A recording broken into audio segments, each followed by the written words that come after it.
dan Putra dan Roh Kudus. Amin. Ibu bapak, rekan-rekan muda dan adik-adikku yang terkasih dalam Kristus, pada kesempatan ini kita bersama-sama akan merenungkan bacaan-bacaan dari hari Minggu biasa yang ke-25 tahun C. Ketiga bacaan yang kita dengarkan pada hari ini berbicara banyak soal keserakahan. Dalam bacaan pertama dari kitab Amos, kita mendengar kisah tentang para pedagang yang rakus. Biasanya pada hari-hari Sabat atau hari-hari suci lainnya, aktivitas berdagang itu ditiadakan. Nah, para pedagang ini melihat bahwa dengan adanya aturan ini, keuntungan mereka itu dibatasi. Maka mereka sangat berharap bahwa pada hari-hari Sabat dan hari-hari suci ini juga tetap diadakan aktivitas berdagang. Selain itu, metode mereka juga yang sedikit berbeda, yaitu mereka menaikkan harga lebih tinggi, mereka mengubah ukuran neraca atau timbangan, mereka menjual terigu tua, dan lain sebagainya. Dalam Injil Lukas yang kita dengarkan pada hari ini, bercerita tentang seorang bendahara yang tidak jujur dan licik. Biasanya orang kaya itu mempunyai seorang bendahara yang bertugas untuk mengelola harta kekayaan. Ia mendapat gaji dari pekerjaannya ini. Dan kalau dia mengelola dengan cerdik, dia juga bisa menjadi orang kaya. Harta kekayaan itu bisa berupa tanah yang luas. Nah, tanah itu kemudian disewakan kepada orang-orang kecil untuk diolah. Pada saat disewakan, bendahara ini membuat surat utang atau kwitansi dalam bahasa kita saat ini. Dalam kwitansi itu ditambahkan juga komisi yang akan diperoleh oleh bendahara ini. Nah, karena utang itu semakin banyak, maka orang-orang kecil ini tidak sanggup untuk membayarnya. Melihat hal ini, orang kaya ini menjadi marah dan ingin memecat bendahara. Maka timbullah pikiran yang licik dari bendahara. Ia mengumpulkan semua orang yang berhutang dan membuatkan kwitansi atau surat utang yang baru. Di situ dia mengurangi, misalnya orang yang berhutang 100 tempayan minyak, ia menguranginya menjadi 50 tempayan minyak. Orang yang berhutang 100 pikul gandum, ia menguranginya menjadi 80 pikul gandum. Tapi sebenarnya yang dikurangi itu bukan kekayaan, tetapi yang dikurangi itu adalah komisi yang diperoleh atau yang didapat oleh bendahara ini. Dari tindakannya ini, sang penyewa melihat bahwa bendahara ini berpihak kepada mereka. Bendahara ini berbuat baik kepada mereka. Maka mereka membangun sebuah persahabatan. Dan ketika utang mereka itu dikurang, mereka dengan mudah membayar. Dan ketika itu orang kaya ini melihat bahwa suatu perbuatan baik yang telah dilakukan oleh seorang bendahara. Lihat betapa liciknya dan betapa rakusnya seorang bendahara ini. Dalam bacaan kedua, kita mendengar isi surat dari Paulus yang ditujukan kepada Timotius yang adalah seorang pemimpin komunitas. Dalam surat itu, Paulus menekankan atau mengajak Timotius bersama jemaatnya untuk juga berdoa bagi para pemimpin, para penguasa, dalam tanda kutip yang jahat, dan juga untuk semua orang. Jangan hanya berdoa untuk diri sendiri atau kelompok sendiri. Tujuannya adalah bahwa berkat kepemimpinan, berkat kepenguasaan mereka, semua orang dapat merasakan kesejahteraan. Hal ini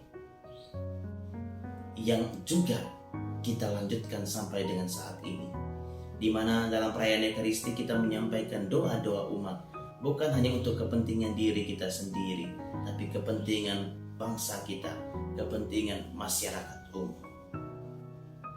Paulus menekankan bahwa kita harus berdoa juga untuk para pemimpin, para penguasa. Karena Yesus datang itu bukan hanya untuk menyelamatkan sebagian orang, tapi Yesus datang menyelamatkan semua orang. Maka kita pun harus berdoa untuk semua orang, bukan berdoa untuk kepentingan diri kita sendiri. Dan juga seperti Paulus sendiri yang telah mewartakan Injil bukan hanya kepada orang-orang Yahudi, tetapi juga kepada orang-orang yang non-Yahudi. Ibu bapak, rekan-rekan muda dan adik-adikku yang terkasih dalam Kristus, kenaikan BBM akhir-akhir ini menjadi persoalan besar bagi masyarakat kecil, tapi belum tentu menjadi persoalan bagi para penguasa, para pedagang. Kita semua sungguh merasakan ini. Demo besar-besaran terjadi di mana-mana, diskusi, perdebatan juga terjadi terus-menerus. Kita berharap bahwa persoalan ini terjadi bukan karena kepentingan para penguasa atau para pedagang, tapi semata hanya untuk menjaga stabilitas keuangan negara kita. Sehingga orang kecil, orang miskin jangan semakin tertindas, dan para penguasa jangan semakin berkuasa dan kaya. Tapi jika memang terjadi bahwa semuanya ini karena kepentingan dari pihak-pihak tertentu atau kelompok-kelompok tertentu, maka kata-kata Tuhan yang terakhir dalam bacaan pertama pada hari ini, yaitu Aku tidak akan melupakan untuk seterusnya segala perbuatan mereka, bisa disematkan kepada para penguasa, para pemimpin kita. Atau apa yang ditekankan atau disampaikan dalam bacaan Injil, mereka adalah anak-anak dunia dan bukan anak-anak terang. Mereka hanya bekerja untuk mengumpulkan harta di dunia dan bukan bekerja untuk mengumpulkan harta di surga. Mereka akan menerima hukuman yang berat. Satu poin penting yang ingin saya tekankan pada kesempatan ini adalah bijak dalam mengambil kebijakan. Bijak berarti menggunakan akal budi, menggunakan kehendak baik untuk mengambil sebuah keputusan, untuk mengambil sebuah kebijakan. Kebijakan itu diharapkan diambil berdasarkan kepentingan banyak orang dan bukan atas kepentingan diri sendiri atau kelompok, sehingga kebijakan yang diambil itu bisa bermanfaat bagi semua orang. Berbicara soal kebijakan ini berarti sebenarnya bukan hanya kita berbicara tentang para pemimpin, para penguasa, tetapi juga dituntut dari kita untuk menjadi seorang yang bijak. Dalam keluarga, orang tua dituntut atau diharapkan bisa menjadi orang yang bijak dalam mengambil setiap keputusan, sehingga semua anggota keluarga bisa merasa nyaman dan bahagia. Sebagai seorang anak dalam keluarga, kita juga dituntut untuk mengambil sikap bijak dalam menentukan sebuah keputusan, sehingga bisa membahagiakan orang tua dan banyak orang. Ada banyak contoh-contoh konkret yang ada dalam kehidupan kita, di mana kita dituntut untuk menjadi orang yang bijak. Oleh karena itu, ibu bapak, rekan-rekan muda, dan adik-adikku yang terkasih dalam Kristus, melalui ketiga bacaan ini, kita berdoa kepada Tuhan. Kita mohon bantuan doa Maria Bunda selalu menolong, agar kita dikuatkan dan dimampukan untuk menjadi pribadi-pribadi yang bijak. Saya berdoa untuk Bapak Ibu seperti saya berdoa untuk diri saya sendiri.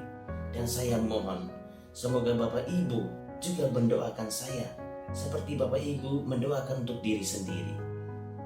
Agar kita semua bisa menjadi pribadi-pribadi yang bijak, yang dapat mengambil kebijakan, dapat mengambil keputusan bukan hanya berdasarkan keegoisan, kepentingan diri kita sendiri, tapi berdasarkan kepentingan banyak orang.